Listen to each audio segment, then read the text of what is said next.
Phew! And we're live. Oh, Jesus. I had to do that just as it was going live, didn't I? Oh, man. Sometimes you gotta love my timing. You really do. Oh, man. I was holding it up. I was like, oh, God, please don't let me sneeze. Don't let me sneeze. And boom. Just as it says, you're live. Oh, boy. So. You gotta love that. That's gonna be one for the playback. So it's Saturday morning. It is Saturday the 21st. This is the penultimate Saturday of April, and I'm supposed to get my tags for my plates today. I hope. I gotta see about getting the tracking number, but it's good because I just realized getting plates in Pennsylvania when you're from out of state is a ridiculous pain in the ass. It really is. So I had my soon-to-be ex re-register my car in Indiana. I had the option of doing that, and that gives me a year to adjust the title and then get plates here. And I realized her name is on the registration, which means her name is on the title for my car.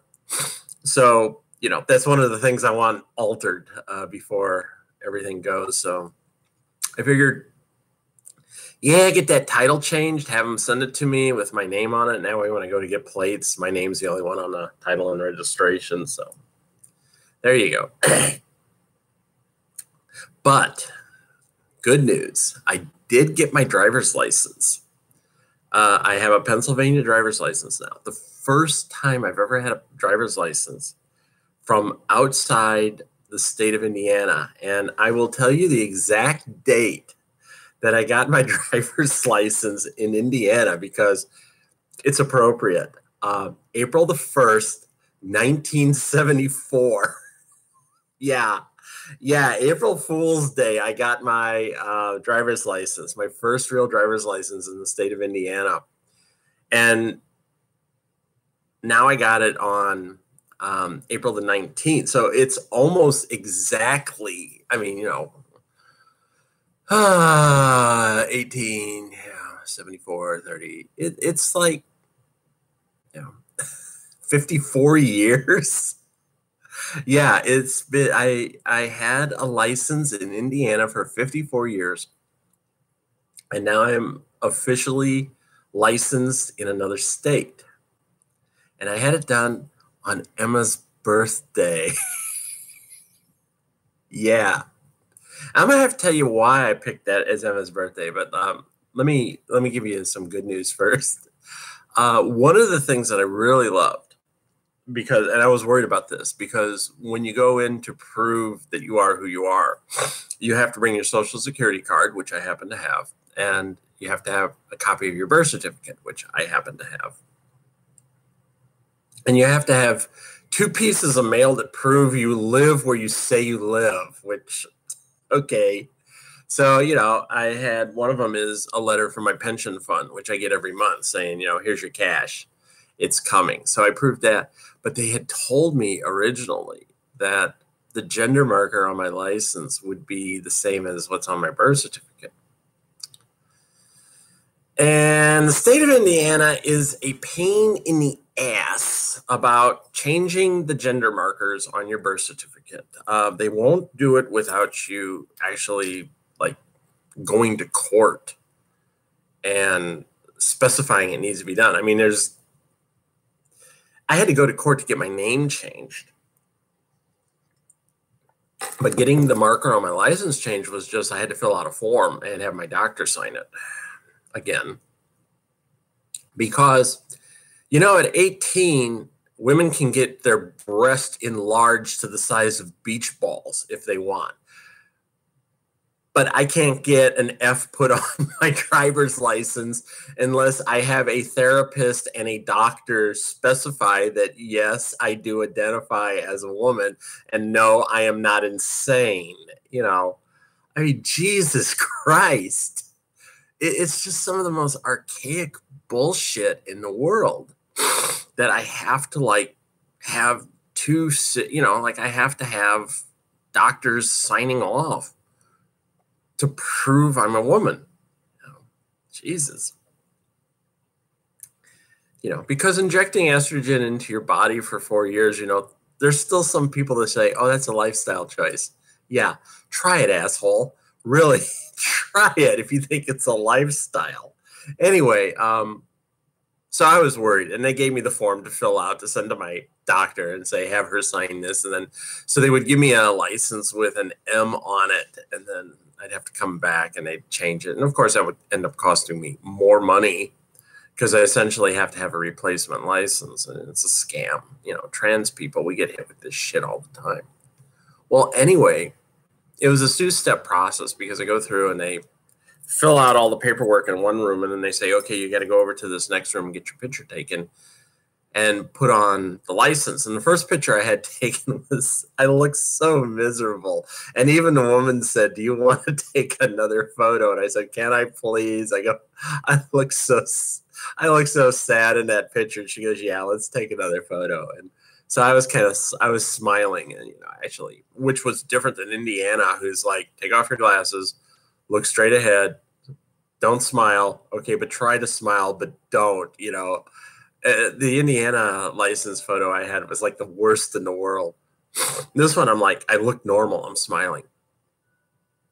And so they show you a copy of your license before they print it out, and it comes up on the computer. And she goes, okay, anything on here you need to change? And my eye instantly went to the part on the license that says sex. And there's an F there. And I was like, yes. I said, no, it's perfect. Print it. Don't change anything. It's perfect. I was just like, oh my God, she must have taken the marker off my license. She had my birth certificate and everything, and she must have just taken the marker off my license instead of going off of my birth certificate. I was so happy. I really was. It was just like, oh God, I needed something this week. Because the first part of the week, Monday through Wednesday, I was in really kind of a depressive funk. In fact, it was so bad that Wednesday night I didn't go to practice because once more I was laying around the apartment going, okay, what's the easiest way to just end it all? I really was. It was bad. I just said, I can't go to practice. Of course, I didn't call off either. And I had a couple of people, including my coach, wanting to know if I was coming in, where I was, if I was coming in. And I said, no, I'm not going to be in. And if they ask on Monday night, I'll just tell them, oh, I was slightly suicidal. I didn't think it was a good idea to come in. Yeah, really. I mean, it was. I mean, I can joke about that. That's the way I am. But after that, oh yeah, I was like, but then I had to scramble around to get my plate because my plates expire next Saturday. So I should get the tag today or Monday. I've got to check to see about getting the routing number because I don't know what time the FedEx guy is coming. But yeah, I was really happy. That was a win for me. So it was a win. I loved it. And like I said, I was I was kind of depressed this week because we had our bout on Sunday. I didn't play again. And we had a recruitment on Tuesday, and we only had a few people show up. I was a little disappointed in that. And then Wednesday actually started out a good day. And then as the day went on, and this is the problem with being by myself, as the day went on, I just started getting more and more depressed. And I think it was, again, the pressure of knowing I had to go into practice that night and do something. And I started the whole self-doubting myself and shit like that. And I ended up talking with one of my former teammates who is now an NSO. Actually, two of my former teammates who are both now NSOs. And I was talking to them most of the night on Wednesday. And then I talked to them a little bit on Thursday where I was, having crying jags and everything else. But yesterday I was in a much better mood during the day, and that was good. So I finally just said, you know what, you got to stop. Just get up there, do it. I'm worried I'm not going to get insurance to be able to scrimmage anymore unless I certify. So, it's just that much more pressure on me. But there's still a part of me that remembers, and this was something I didn't talk about. I went out skating last week, or maybe I did talk about it. No, I don't think I did. It happened after I did the video.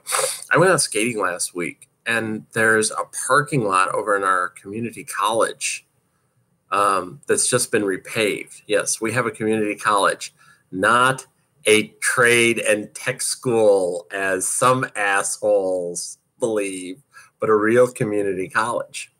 And they have this huge parking lot that they just completely repaved.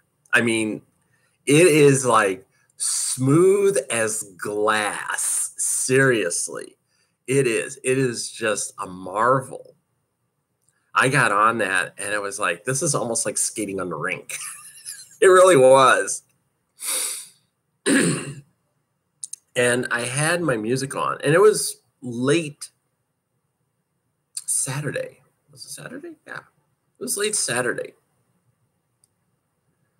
And the sky was clouding up a little bit, and it was hazy, and it was cooling off. And I didn't have my helmet on that day. I had my gear on, but I didn't put my helmet on.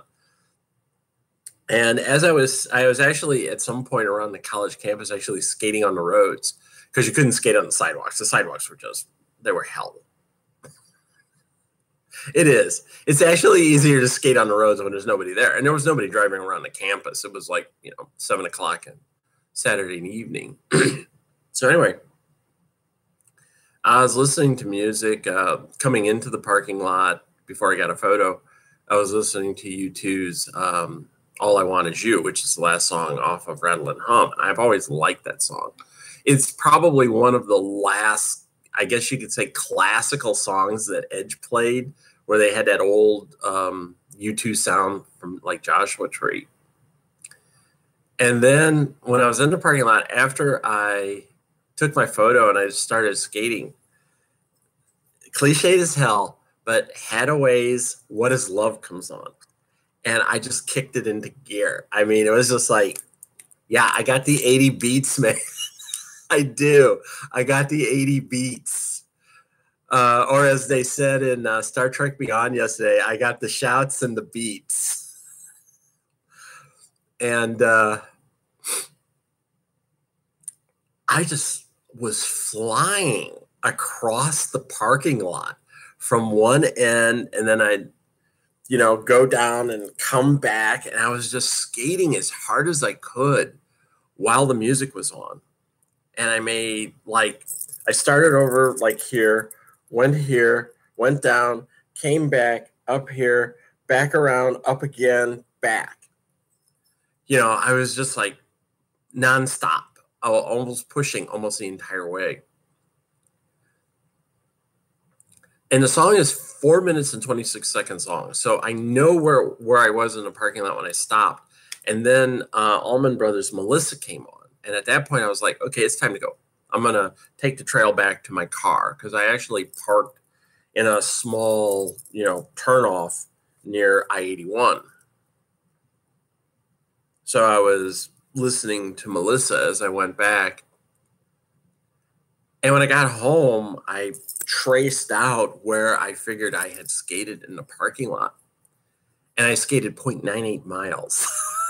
I mean, seriously, when I was doing it, I was like, holy Christ, I almost skated a complete mile in 4 minutes and 26 seconds.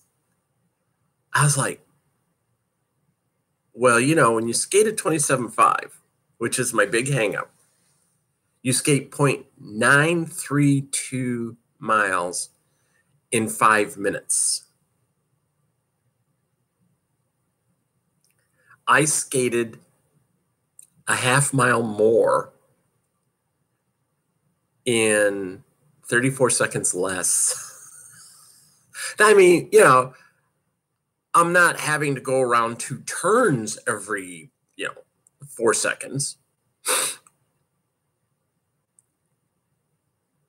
but that was like some validation going on that, you have the strength and the speed and the stamina to do this. You can really just like power it on in the straights and get through the turns because my crossovers are much better now. It's like, why am I beating myself up over this? Because after doing that, it's like, yeah, I can do this. And it's such a nice day today. I'm actually going to go out skating later today. I may even go back over to the parking lot and skate around there, up and down the path, because, I can skate a couple of miles inside the parking lot. You skate about a mile getting to the parking lot. I could skate a couple of miles in and around the parking lot and then go back. And that's like 4 miles, But the thing is, there's nobody in the parking lot. So I could just like go as fast as I can. It's good endurance and stamina and strength. So I'm going to do that today and put on some tunes and just kind of see how well I do. And I'm going to take my GoPro, so I'll get some footage of the whole thing. I get some footage of the whole thing. So I can go back and examine the footage and mark off, just how far I went per song. And I actually have one song that it's like a rock song. Rock's pretty hard too. That's like 5 minutes long. I mean, almost exactly. It's 4:59. I could put that on and see how far I can go in 5 minutes. And if I can go more than a mile in 5 minutes, it's going to be like, fuck it. Let me add that to 27.5. I'm going to do this bitch. So I got to get over that hump. I really do. It's ridiculous. Next Monday, actually, not this coming Monday, but the Monday after, have been 11 months that I've been in Derby. And I really want to be certified by that time. I really do. I want to kill this son of a bitch in the next two practice sessions. So, and if that don't work, I'm actually considering renting out the rink myself and inviting people again. We actually did that one night, and just bring a couple of NSOs and kill it. Say, yeah, we did it. We did it. So, yeah.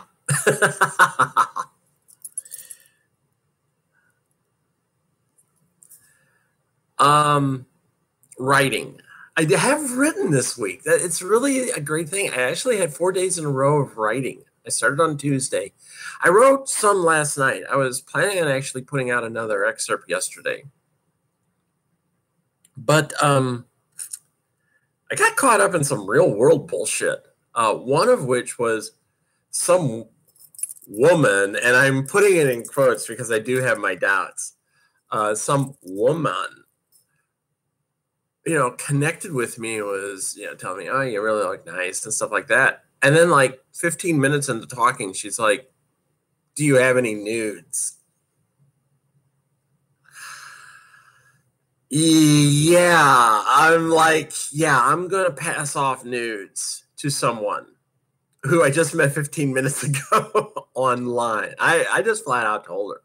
I said, I don't do that shit. Don't even bother asking. And then and then she shut up for a bit. And then she comes back and she says, look, I'm not playing. And I was like, I'm not giving you a nude. Get out of here. She hasn't unfriended me, but she basically shut up after that. Yeah, I don't know what's going on. It's like, no, I'm not that stupid.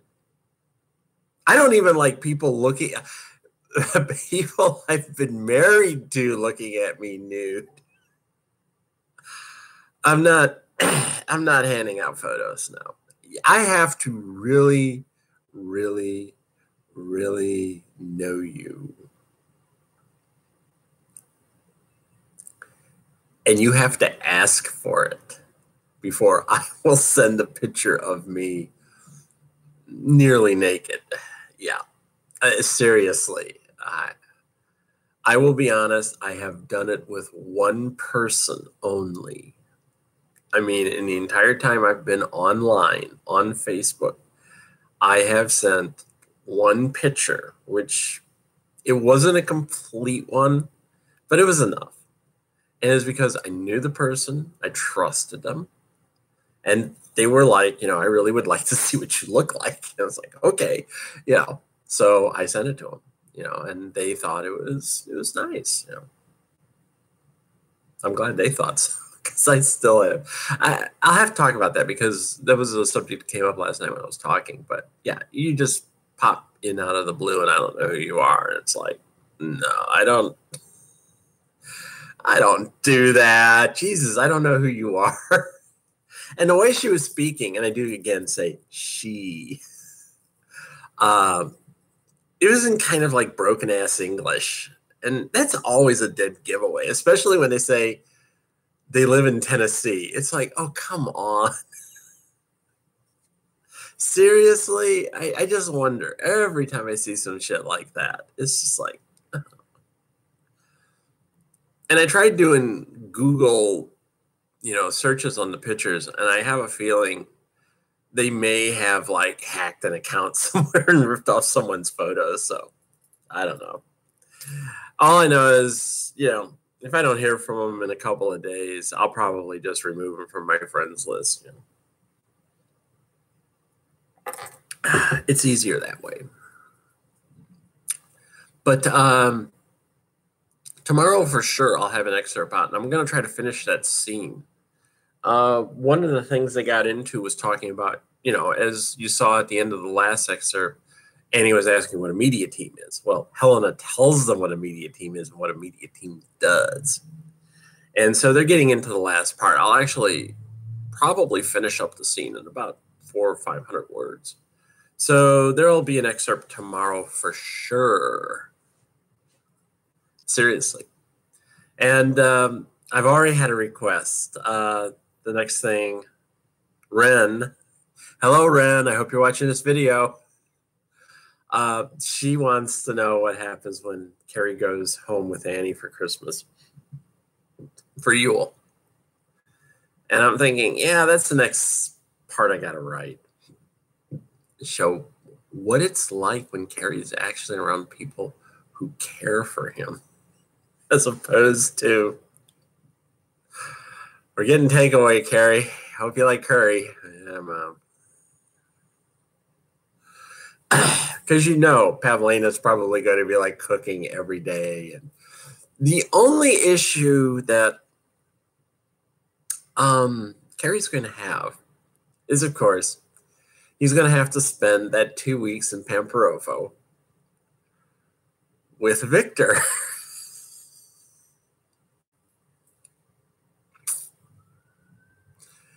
And that's, we already know Pavlena likes Carrie. In fact, she's the one who, on the sly, told Carrie, you're coming to Pamporovo for Yule. There's no ifs, ands, or buts about it. So you apologize to Annie and tell her that you made a mistake and that you're coming to spend Yule holiday with us. She did it on the sly. She went and got him before anybody else knew she was there and told him, you're coming, kid. That's it. Don't do this bullshit. Do you realize what you're doing to my daughter? Do you realize what you're doing to your girlfriend? And Carrie saw the light. You have to love a mother-in-law like that, who does come and tell you, you made a mistake. You need to fix it. Because if you don't, you're going to leave a heartbroken girl in your wake, and you don't want that. And Carrie would have. Annie would have been like completely heartbroken. And probably kind of angry the entire time too. But yeah, Victor will be there. And the jury's still out on Victor and Carrie and how he feels about him and how Carrie feels about him. And yeah. There will, however, I thought about this when I was putting, working on the scenes in my head. And it's like, there's an interesting Harry Potter correlation here, and Carrie's actually going to bring it up, which of course is when Victor and Pavlena were going to school, which was in the mid-90s, you know, the books and the movies for Harry Potter were coming out. And I'd have to look up to see when exactly. I'm going to do that right now because I can. Because I can do that. When did she publish this book? Well, Goblet of Fire was published in 2000. And by that time, Victor and Pavlena were out of school. But, you know, there's going to be that. Carrie's going to be like, hey, did anybody ever compare you to Victor Crumb? You know, because you have contact with witches all the time. Have any of them ever, like, jokingly compared you to Victor Crumb? You know, see what Victor has to say about that.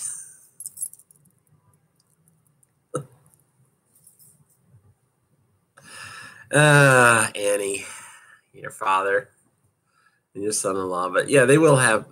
Victor and Carrie are going to have a talk. It will be a long talk, too. They're going to have a talk. And you know what they're going to talk about. You know what they're going to talk about. They're not going to talk about auto racing. No, they're not going to talk about Formula One. They're going to talk about a certain chestnut girl. Yeah. Yeah. Because, you know, Victor remembers when he was 13 years old.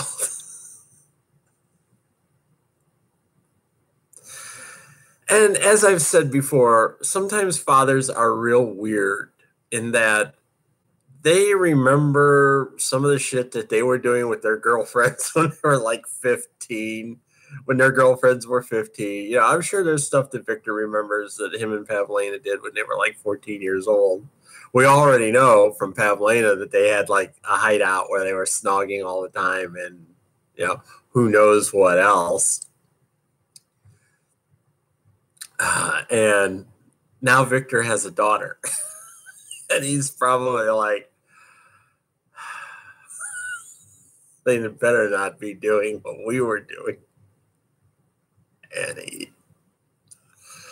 you know, Victor still has to realize, though, that, oh boy, he does not have any idea that Annie is already sexually active, which is probably a good thing. Yeah. So, you know, again, it's one of those weird father things where it's like, I don't want my daughter doing what I did with her mother when they were the same age. That's a no-no. But Dad, didn't Mom lose her virginity to you when she was 15? That's what she told me. Shut up. You're not losing yours to your boyfriend at 15. No, Papa, I lost it at 14. Actually, no. We know Annie's not losing her virginity anytime soon. She's got a few more years to go.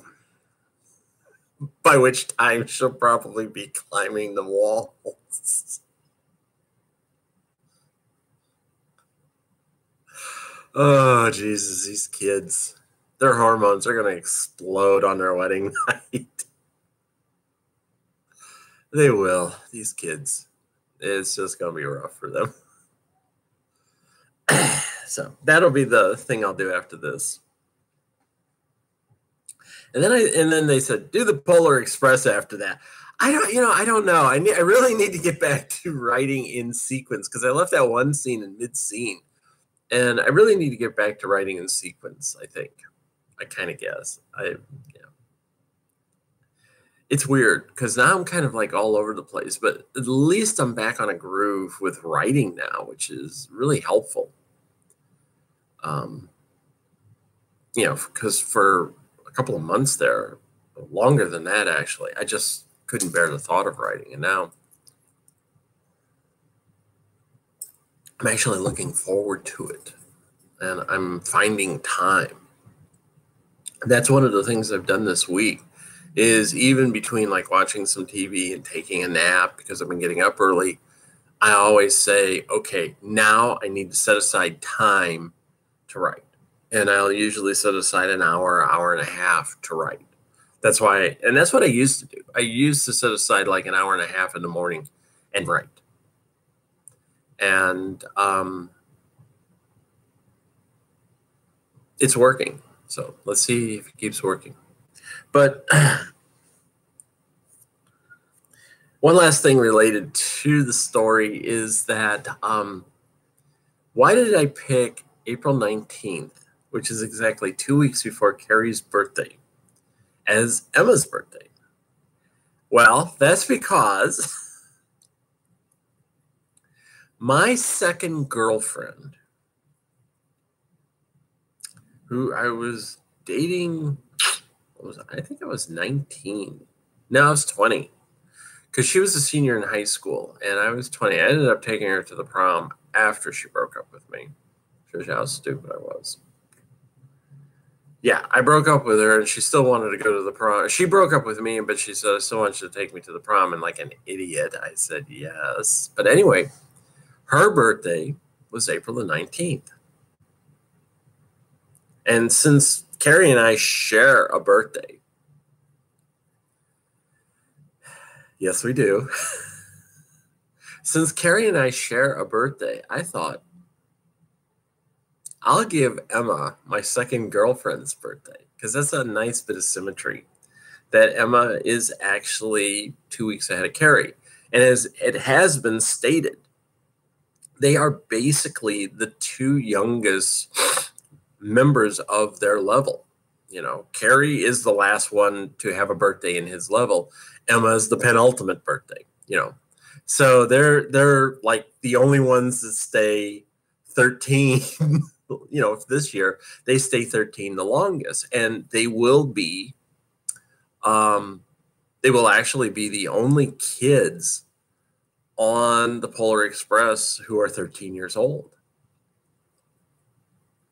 Yeah, because they don't have their birthdays until later in the year. In fact, the next youngest has her birthday like 3 days before they leave on the Polar Express. Everybody else had their birthday between September and the end of the year. So that's why they were able to get into school. But there's one other person who's going on the Polar Express who actually, her birthday, like I said, is 3 days before they leave. So she turns 14 then. There are other students that have their birthdays in January, February, and March and April, but they don't, they're not going on the Polar Express. Carrie and Emma are the only ones who are going to be 13 years old. So there you go, 13-year-old witches flying through cold Canada. Yeah, so that's why Emma's birthday is 2 weeks before Carrie's, because I had a girlfriend. I had a girlfriend who, after she left me, she broke up with me because she wanted to go out with this other dude, who then turned around and got her pregnant like 3 months later.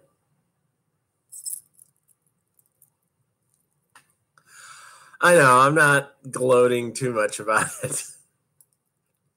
Bitch. Served her right. Yeah. Yeah.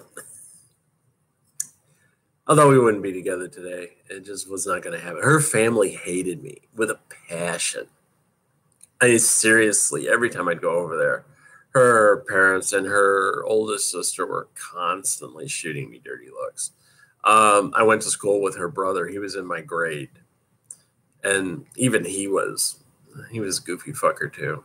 He was the one that actually gave me the scar on my chin because he lost control of his Trans Am. He had a Trans Am 454 because he thought he was Burt Reynolds, and took out the front of a garage, and I was almost killed in that wreck.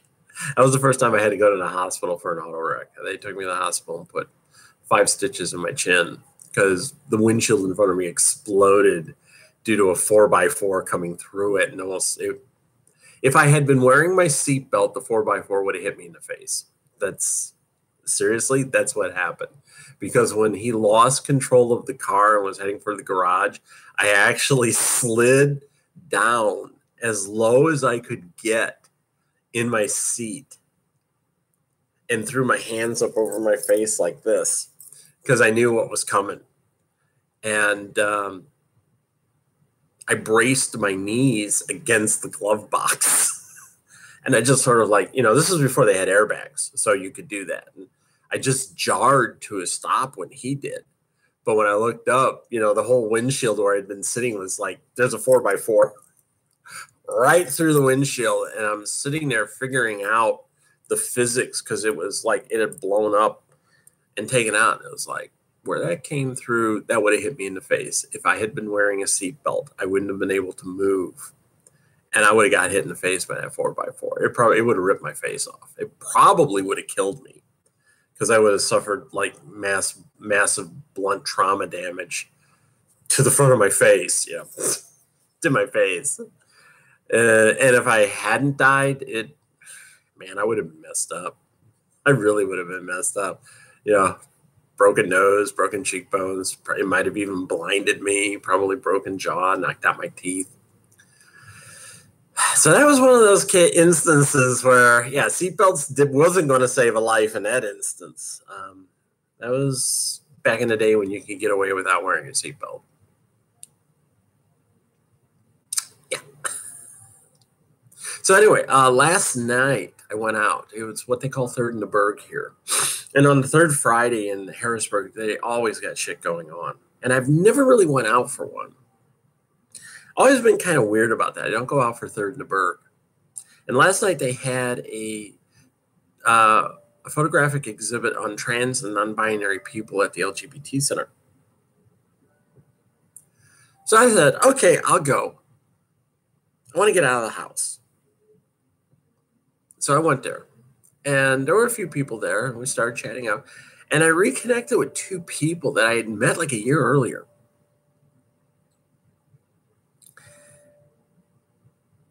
And we started talking.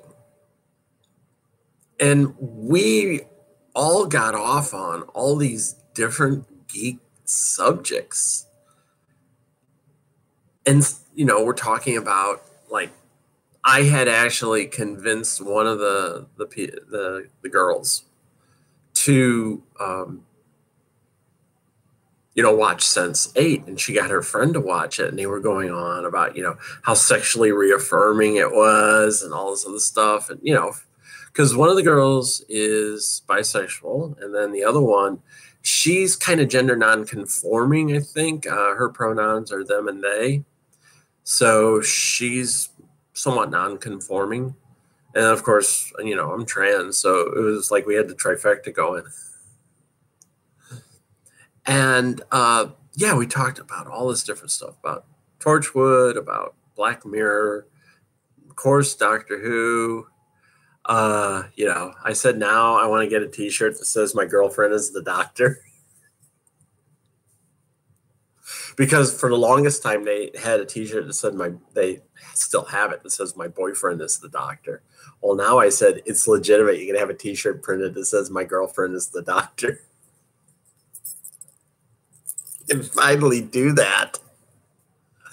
Yeah, I can finally do that. And after we got chased out of the LGBT Center, the Midtown Scholar, which is the independent bookstore here in Harrisburg, and it's huge. And it's got tons of books and lots of spaces where you can just kind of like hide and talk and stuff. And we got some tea and went upstairs and talked for like another 90 minutes about stuff. Talked about Stargate SG-1 because we were discussing on how the Goa'uld, who are the parasite aliens, they're symbiotes, and they need a body to reside in to actually have some control. Don't care about gender.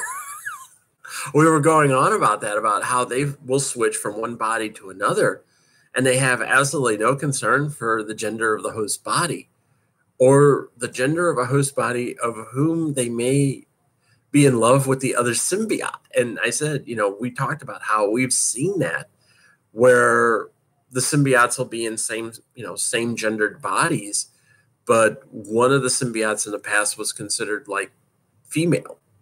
and the other is male, and don't care. It's symbiote to symbiote, and the body's just a shell. And the comment that came out of that was, how strange is it that an alien parasite is the most the most gender affirming species we've ever seen on television. And of course, I had to bring up the Trill from Star Trek, who they're essentially the same thing. They're a symbiote, less evil than the Goa'uld, way less evil, but it's still the same thing. And even Star Trek had a episode it was DS9, where Dax, Jadzia Dax, ran into a symbiote. Her symbiote ran into a symbiote that she was in love with. And at the time, it had been in a male body. Well, now it was in a female body, but it didn't matter because it's symbiote to symbiote love. And so that was the episode where they had Star Trek's first same-sex kiss. That fanboys kind of lost their shit over. Grow up, guys. Yeah. And we were talking about that last night too, about how fanboys are still constantly losing their shit over Jodie Whittaker being the Doctor. The show has been ruined. Why? Because there's a vagina piloting the TARDIS now? Guys, grow the fuck up. Seriously, just grow up. And we talked about our various mental issues, because all of us have had them. Turned out all of us had at one time or another been in a mental facility. Hey, I'm not proud of it, but it did end up saving my life.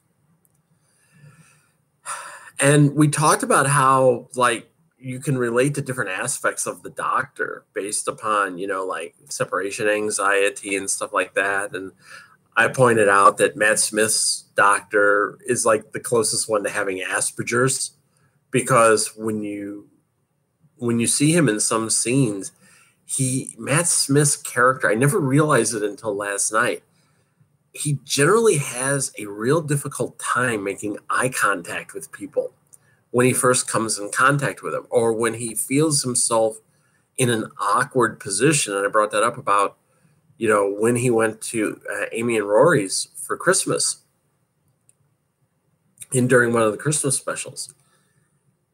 I think it was a snowman, where we meet Clara, and he's standing on the doorway refusing to meet Amy's gaze. And he's just feeling really, really awkward. And I said, he really did come across as someone who had Asperger's at that point. He really did. It's just he knows it's an awkward situation. He doesn't know how to handle it. And he's looking everywhere except at the person. And she finally just, says, come on in, and don't say no.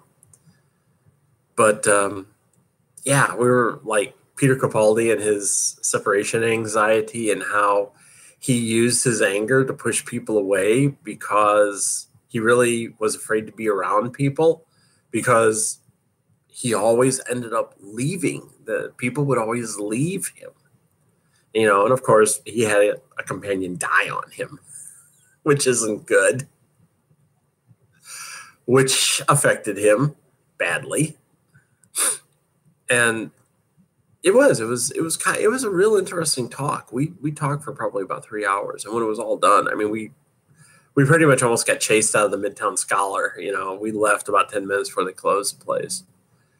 But it was that was one of the best nights I've had in a long time, and I really needed to reconnect with people with whom I can talk about that sort of shit. Science fiction, sexual agendas, gender identity, reaffirming your feelings towards people and towards yourself. That's what we discussed all night, and role playing and TV and stuff like that. And I brought up, going back to the issue of nudes, I brought up something that happened to me on the first of the year that I hadn't really thought about in a while, and it just hit me last night. And I said this was kind of the most reaffirming thing that has happened to me as a woman. Hold on.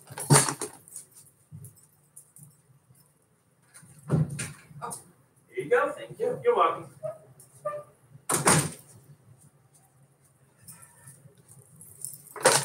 License tags. Sorry about that.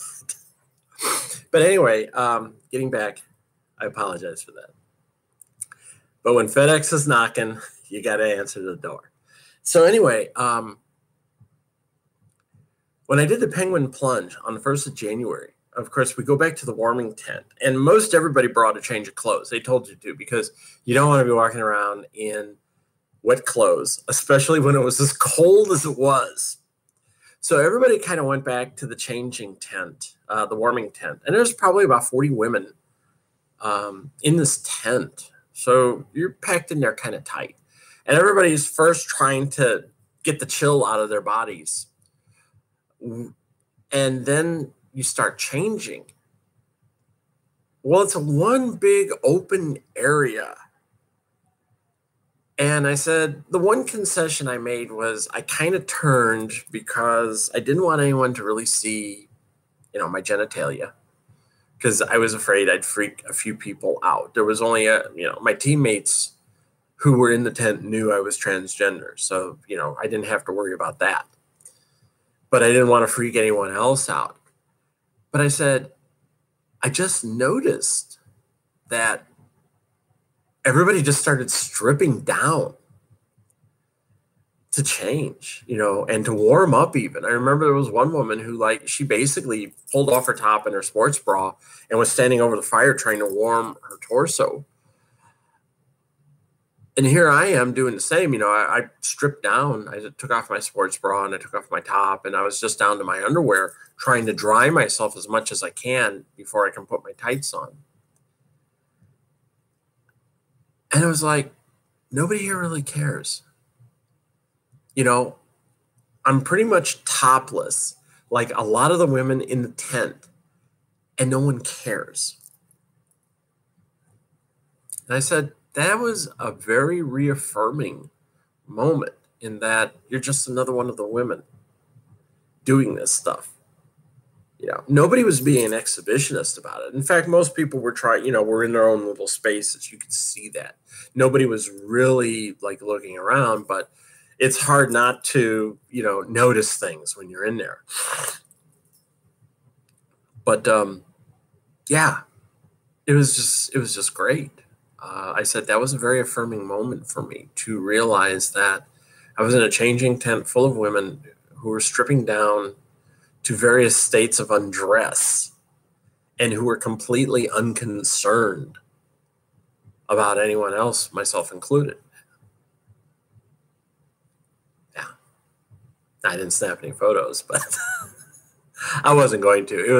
It was cold. I mean, we were all changing just to be changing, So there was a certain amount of self-modesty. Everybody just, like I said, you kind of got into your own zone and kept to yourself, and you weren't eyeballing around. But I did, it's like when you're turning and stuff like that, it's kind of hard not to notice some things. But it was cool. It was cool. Like I said, the only concession I made was I positioned myself in such a way that, I was making certain no one saw my genitals, because I didn't want to freak anyone out. Even though, as we were saying last night, genitalia does not, is not the key to your identity. But I said, yeah, but I'm out there in the public, and this, there are easily blown minds. So I said I did not want to blow anyone's mind. I understand that, but sometimes I will make concessions. I don't want 30 women screaming at me. Ah! So accusing me of being a guy, that would be too difficult to get over. So anyway, I think I've talked long enough. Yeah, almost 50 minutes now. So this is probably as good a time as any to end. And I hope you have a good weekend. And next week is good for you as well. And I will see you then. So take care. Bye.